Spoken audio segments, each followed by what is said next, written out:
अस्सलाम वालेकुम दोस्तों आखिरी कुछ दिनों से काफ़ी कॉल्स और मैसेजेस थे जो नए टीआरसी के रूल्स है उसको रिलेटेड और सिटीज़नशिप के लिए या प्रॉपर्टी बाइंग के लिए भी कुछ नए अपडेट्स थे उसको रिलेटेड। तो मेरे ख्याल से 9 फरवरी को कुछ वीडियोस थी और कुछ अनाउंसमेंट हुए थे जिसको लेकर के काफ़ी लोग परेशान थे और मुझे बैक टू बैक मैसेजेस वगैरह आ रहे थे, कॉल्स आ रहे थे कि टीआरसी के लॉ में क्या चेंजेस है, सिटीज़नशिप के लॉ में क्या चेंजेस है।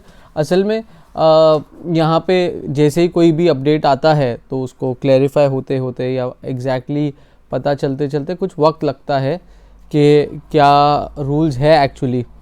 तो बेसिकली दोस्तों मैं टीआरसी से शुरू करता हूँ। 3 मेजर चीज़ें हैं जिसके लिए मैं ये वीडियो बना रहा हूँ। एक तो टीआरसी को लेकर के जो टूरिस्टिक रेसिडेंसी कार्ड है उसको लेकर के क्या रूल्स में चेंजेस आए हैं। दूसरा कि सिटीज़नशिप को लेकर के भी क्या कोई चेंज आया है। और तीसरा प्रॉपर्टी बाइंग के लिए एक सबसे बड़ा जो नया रूल आया है जो एक फॉरेन एक्सचेंज रिसीव करके है वो बेसिकली क्या है और उसका प्रोसीजर क्या है और वो क्यों ज़रूरी है। सबसे पहले शुरू करते हैं टीआरसी के रूल्स को लेकर के। तो एक्चुअली कुछ अपडेट्स है, ठीक है, लेकिन होता यह है टर्की में जनरली जब 1-2 रूल को चेंज होते हैं तो उसके साथ में काफ़ी अफवाहें भी होती है। तो पता नहीं क्या क्या बहुत ज़्यादा चीज़ें हम लोग फ़िलहाल तो सुन रहे हैं, लेकिन इसमें से कुछ चीज़ है जो कॉन्क्रीट है जिसकी आइडिया है लग चुकी है। एग्जैक्टली क्या क्या कानून में चेंजेस आए हैं और क्या आएंगे, जैसे वक्त जाएगा आने वाले 10, 15, 20 दिन तो और भी ज़्यादा चीज़ें क्लियर होगी। क्योंकि जब तक एप्लीकेशंस होती नहीं हैं उन लोग आगे से रिक्वेस्ट करते नहीं है कि हमको ये भी डॉक्यूमेंट्स, क्योंकि अगर मैं आपको बताऊं तो अभी तक गोच इदारे की वेबसाइट के ऊपर बहुत ज़्यादा क्लियरली हर कुछ सब कुछ मेंशन नहीं है।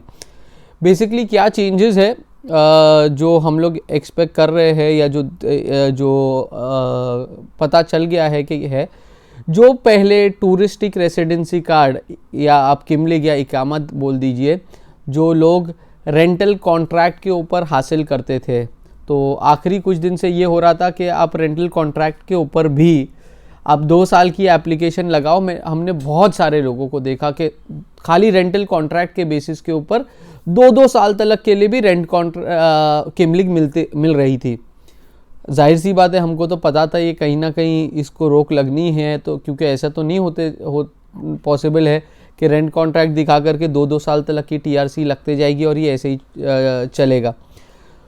तो इसके ऊपर एक इन्होंने चेंज लाया है। थोड़े दिन पहले से ये कानून लग गया था जब हम लोगों ने आखिरी 1 महीने पहले कुछ दोस्तों की एप्लीकेशंस की तो ये देखा था कि उन लोग कुछ नई चीज़ें मांगने लगे थे। जैसे कि इन लोग नुमरा ताज मांग रहे थे। नुमरा ताज किसका? जिसने आपको घर दिया है उसका नुमरा ताज मांग रहे थे। नुमरा ताज बलदिया की तरफ से एक डॉक्यूमेंट होता है जो सर्टिफाई करता है कि ये प्रॉपर्टी ये घर है, इसका ओनर ये है और इसको उन लोग रेसिडेंशियल पर्पस के लिए यूज़ किया जा रहा है। तो ये डॉक्यूमेंट थोड़े दिन पहले से ही आखिरी 2 महीने पहले से ही इन लोगों ने मांगना शुरू कर चुके थे। अब इन लोग ने इसको थोड़ा आगे लेके जाके 1-2 चीज़ जो लॉ में नहीं आई है जो पता चल रही है वो ये है कि नुमरा ताज के अलावा अब जो पहले नोटराइज जो रेंट कॉन्ट्रैक्ट होता था वो जो रेंट पे लेने वाला है वो भी जाकर के नोटर करा लेता था और 100-120 टेले 150 टेले में नोटरी हो जाती थी।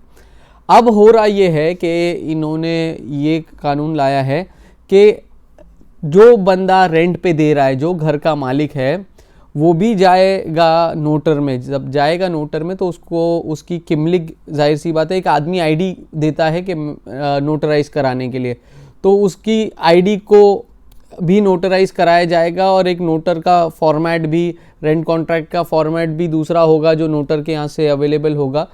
तो इन्होंने इसको थोड़ा स्ट्रिक्ट कर दिया है। अब बात ये आती है कि टर्की में पहले से ही फॉरेनर्स को रेंटल पे घर लेना थोड़ा मुश्किल था। अब ऐसी कंडीशन में जब ऑलरेडी मुश्किल था, टर्किश रेंटर जनरली कहीं नोटर के पास या कहीं पे जाना नहीं चाहता, तो ऐसी कंडीशन में जबकि टर्किश रेंटर नोटरी में या कहीं जाना नहीं चाहता तो आपको घर मिलेगा कैसे? ठीक है। तो इस कंडीशन में रेंट पे जब घर लेना ही डिफ़िकल्ट हो जाएगा तो ये जो 2-2 साल की एप्लीकेशन होती थी वो तो जाहिर सी बात है नहीं हो सकेगी। क्योंकि ये हुआ क्यों बेसिकली अगर हम देखें तो हमारे ज़्यादातर जो भी भाई बहन आते थे इंडिया पाकिस्तान से, इन लोग कोशिश करते थे कि कहीं से भी एक रेंटल कॉन्ट्रैक्ट मिल जाए, हम एप्लीकेशन कर दे, फिर रेंट पे आराम से हम लोग घर ढूंढते रहेंगे। प्रॉपर्टी ख़रीदना है तो भी हम लोग आराम से ढूंढते रहेंगे। लेकिन रेंट कॉन्ट्रैक्ट फेक ही लिया करते थे। मतलब ऐसा है कि बस किसी रेंटर से ले लो, ठीक है, या कोई भी एड्रेस पे इकामत लगवा लो। बाद में जो जेन्युइन बायर्स भी होते थे, ठीक है, या जिनको रेंट पे लेना भी होता था, मैं देख रहा था कि ज़्यादातर लोग कोशिश करते थे कि पहले हम लोग टीआरसी लगा ले और फिर बाद में हम लोग रेंट पे घर दूसरे एड्रेस पे ले ले या बाद में प्रॉपर्टी ख़रीदे। तो इसको चलते इन लोगों ने ये थोड़ा स्ट्रिक्ट किया है। अगर सही तरीके से आप मुझे पूछेंगे कि क्या कोई जेन्युइन इन्वेस्टर को या जो आदमी प्रॉपर्टी ख़रीदना चाहता है टर्की में या जिसने प्रॉपर्टी ख़रीदा है, मेरे हिसाब से उसको इससे कोई फ़र्क नहीं पड़ने वाला। जिसकी प्रॉपर्टी है उसको, उसके लिए तो कानून में कोई भी फ़र्क नहीं है, वो 2-2 साल के लिए अप्लाई कर सकता है, उसको कोई प्रॉब्लम नहीं। जो आकर के अब प्रॉपर्टी खरीद करके अपने प्रॉपर्टी के बेसिस पे टीआरसी लेना चाहता है, उसको भी कोई प्रॉब्लम नहीं। और अगर कोई 6 महीने के लिए, अभी न्यूज़ ज़्यादातर ये है कि आपको 6 महीने के ऊपर नहीं देंगे, तो मेरा ख्याल है 6 महीना आपको अपनी प्रॉपर्टी ख़रीदने के लिए, या अगर आपको टर्की में बिज़नेस करना है, जॉब करना है, टर्किश गवर्नमेंट का बेसिकली सोचना ये है कि अगर आप यहाँ पे टूरिस्टिक पर्पस पे रहना चाहते हो तो टूरिस्टिक पर्पस के लिए 6 महीने बहुत है। 6 महीने के बाद में या तो आप इन्वेस्ट करेंगे, या तो आप स्टूडेंट के हिसाब से यूनिवर्सिटी में एडमिशन ले लेंगे, या तो आप जॉब ढूंढ लेंगे। तो अब ये बात है हकीकत में ये कंफर्म नहीं है कि 6 महीने के ऊपर दे रहे कि नहीं दे रहे।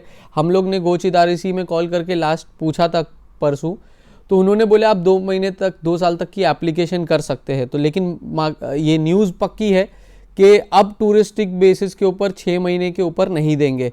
और दोस्तों अगर हकीकत बात बताओ तो आपको ये जो टीआरसी या गोचेदारी की सी के जो लॉज है वो नेशनलिटी टू नेशनलिटी भी बहुत डिपेंड करते हैं। फॉर एग्जांपल अगर कोई अमेरिकन पासपोर्ट के ऊपर 2 साल के लिए एप्लीकेशन करना चाहता है, या कैनेडियन पासपोर्ट पे रेसिडेंस पे, हो सकता है उसको दे, हो सकता है कोई पासपोर्ट जिसका वेटेज लाइट हो, ठीक है, उनको ना दे। तो गोच इदारेसी के जो भी कानून है वो सबके लिए एक नहीं है, ये नेशनलिटी टू नेशनलिटी भी फ़र्क करते हैं। अब जो इससे पहले रिन्यूअल हो जाती थी कि अगर आपने टर्की में 1 साल टूरिस्टिक रेसिडेंसी ले ली, इसके बाद में आपने प्रॉपर्टी नहीं लिया, या यहाँ पे आपके पास जॉब नहीं है, आपने वर्क परमिट शो नहीं किया, या आपने स्टूडेंट एडमिशन नहीं लिया, इसके बाद भी दूसरे साल बहुत सारे लोगों को मिल जाती थी। अब इसमें आखिरी कुछ दिन से रिजेक्शन का बहुत केसेस बढ़ गए हैं। अगर आपका कोई इन्वेस्टमेंट नहीं है, या अगर आपके पास कोई कॉन्क्रीट रीज़न नहीं है, तो अब ये रिन्यू नहीं कर रहे हैं। इनका बोलना है टूरिज़्म के लिए आप 1 साल बहुत हो गया, अब या तो आप प्रॉपर्टी लिए है तो आपको रहना है, या आपको यहाँ पे जॉब मिली है तो रहना है, या आपको अगर आप स्टूडेंट है तो आपने यूनिवर्सिटी में एडमिशन ले लिया है तो आप उस बेसिस के ऊपर स्टूडेंट वीज़ा पे चले जाए। तो हकीकत में एक इन्वेस्टर के लिए बहुत फ़र्क नहीं आया है। इन्होंने खाली थोड़े अपने कानून सख्त किए हैं कि जो आके यहाँ पे इलीगली जॉब करते थे वही टूरिस्टिक पर्पस पे, उसके ऊपर थोड़ा स्ट्रिक्ट हो जाए, तो ये कानून है। हकीकत में एग्जैक्टली जो रिक्वायरमेंट्स है, जैसे अभी चेंजेस क्या है, आप जो कि 6 महीने से ज़्यादा आपको नहीं मिलेगा, ठीक है। दूसरा, आपको नोटराई रेंट कॉन्ट्रैक्ट के लिए नोटरी कराने के लिए ओनर को साथ में जाना ज़रूरी है। ये तो पक्का है कि उन्होंने रेंट कॉन्ट्रैक्ट के लिए कानून बना दिया है कि नोटर को साथ में जाना ज़रूरी है। तीसरा यह है कि आपको इनकम सर्टिफिकेट लगेगी। दोस्तों इनकम सर्टिफिकेट कोई एक मेजर नहीं है। जब आप वीज़ा निकालते हो इंडिया से या कोई भी जगह से, तो इनकम सर्टिफिकेट आप बैंक स्टेटमेंट हो गया, आपकी सैलरी स्लिप्स हो गई, या आपको कंपनी से एक लेटर मिलता है कि स्टेटिंग दिस पर्सन हमारे साथ में इतने टाइम से he is working with us और इनकी इतनी इतनी सैलरी है, वो सर्टिफिकेट्स जो भी आपका बैंक या आपका बिजनेस है तो आपका बिजनेस अकाउंट का बैंक स्टेटमेंट्स हो गए, आपकी टैक्स के डॉक्यूमेंट्स हो गए, आपकी जो लास्ट कुछ 3 साल के आईटी रिटर्न्स हो गए, ये सारे डॉक्यूमेंट्स तो आप वीज़ा के लिए भी देते थे।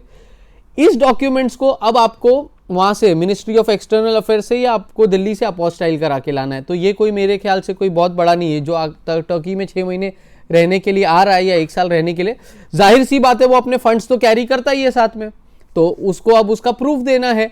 जनरली आप कहीं पे भी जाओ वीज़ा वगैरह के लिए तो ये रहता है।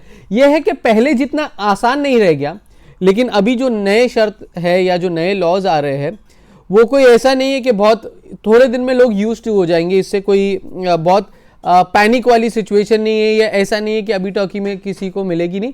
जो जेन्युइन एप्लीकेंट्स होंगे उनके लिए कोई प्रॉब्लम नहीं आने वाली। तो जो भी लोग अभी ट्रैवल करने वाले थे एक नेक्स्ट 10 डेज 15 डेज 20 डेज में, मैं उन लोगों को एडवाइस करूंगा कि आप लोग 15-20 दिन रुक के आए, क्योंकि इस दौरान में सारे अपडेट्स क्लियर हो जाएंगे कि नए नए कानून क्या है, और आप लोगों के लिए आसान रहेगा कि उसकी तैयारी करके आने के लिए। अब दोस्तों इसके बाद में जो दूसरे सबसे अहम सवाल की तरफ मैं आगे बढ़ता हूँ। बहुत ज़्यादा क्वेरीज आ रही थी और लोग बोल रहे थे, मैंने सुना सिटीजनशिप $4 लाख हो गई, $5 लाख हो गई। तो मैं आप लोगों को अपडेट करना चाहूँगा, सिटीजनशिप के लॉ पे अभी तक कोई भी चीज़ क्लियर नहीं है कि कुछ चेंजेस आए नहीं है। जो चल रहा है वो $2.5 लाख का जो पहले से स्कीम थी वही है। हो सकता है आगे चल के हो, लेकिन ये हकीकत में किसी को पता नहीं। ये सब रूमर्स है, जो बोल रहे हैं 4 लाख होने वाला है, 5 लाख होने वाला है। किसी को अभी तक इसके ऊपर कोई हो सकता है कल भी हो जाए और हो सकता है 3 साल बाद भी ना हो, तो इसके ऊपर कोई नई नोटिस नहीं है।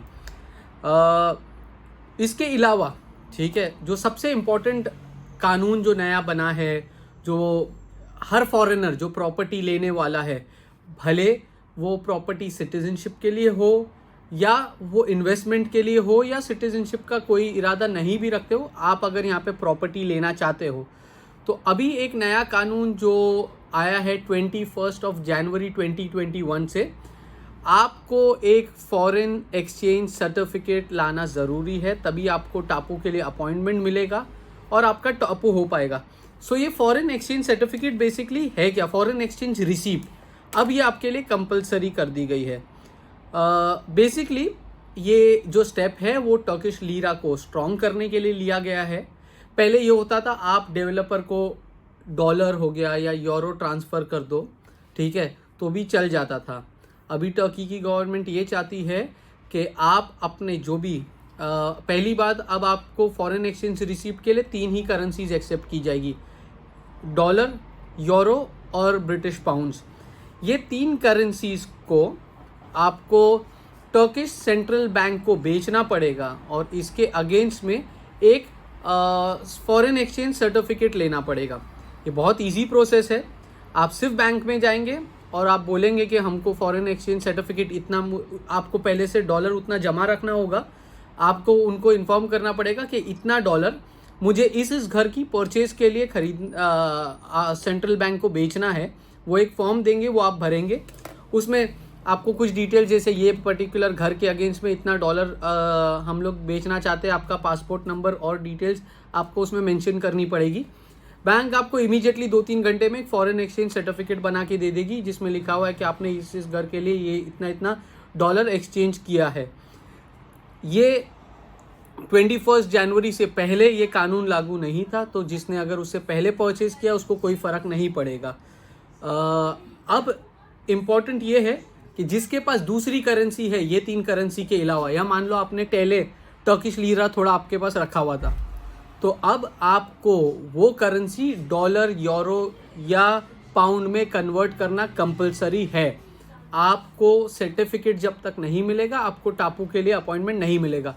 मान लीजिए आप अगर पूरा डॉलर या यूरो सीधा डेवलपर को आप ट्रांसफ़र कर रहे हैं, या फॉर एग्जांपल आप डेवलपर को सीधा डॉलर दे रहे, तो इस केस में डेवलपर उसको एक्सचेंज करके आपके इस पर्टिकुलर घर के अगेंस्ट में वो आपके बिहाफ पे रिसीप्ट ले सकता है। आपका लॉयर जिसको आपने पावर ऑफ अटॉर्नी दी है जो बैंक के काम करने के लिए, वो भी आपके बिहाफ पे ये फॉरेन एक्सचेंज सर्टिफिकेट ले सकता है। तो दोस्तों ये फॉरेन एक्सचेंज सर्टिफिकेट से कोई बहुत बड़ा फ़र्क नहीं, इससे एडवांटेजेस दो है मैंने जो ऑब्जर्व किया। एक तो अब आपको अपने जो ये हार्ड करेंसीज है वो फॉरेन टर्की की सेंट्रल बैंक को बेचना ज़रूरी है। मैंने लास्ट टाइम ये देखा कि टर्की की सेंट्रल बैंक का रेट जो बैंक आपको देती है उससे 7-8 कुरुश ज़्यादा बेहतर था। तो आपको जब बड़ी अमाउंट्स आप चेंज करते हैं तो छोटा भी फ़र्क है तो आपको थोड़े पैसे ज़्यादा मिलते हैं। दूसरा ये होता है कि अब आपकी सर्टिफिकेट जब भी आप एक कोई परचेज़ करोगे तो आपकी परचेज़ पे लिखा होगा कि इतना डॉलर आपने चेंज कराया। तो सिटीजनशिप के लिए जो लोग एक साथ $2.5 लाख की परचेज़ नहीं करते उनके लिए ज़्यादा आसान हो गया कि उनका अपना कैलकुलेशन रखने के लिए कि भाई पहली परचेज़ किया $1 लाख का मेरे पास सर्टिफिकेट है, दूसरी परचेज़ किया $1 लाख का और सर्टिफिकेट है। तो उनको ट्रैक रखने के लिए ज़्यादा बेटर है कि उनका कितना $1 लाख का इन्वेस्टमेंट हो गया।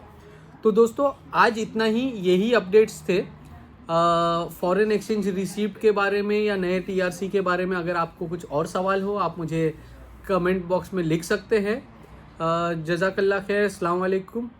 इंशाल्लाह जैसे ही हमको और अपडेट्स आएंगे इस नए 2ERC के रूल्स के बारे में हम आपको ज़रूर इन्फॉर्म करेंगे। अस्सलाम वालेकुम।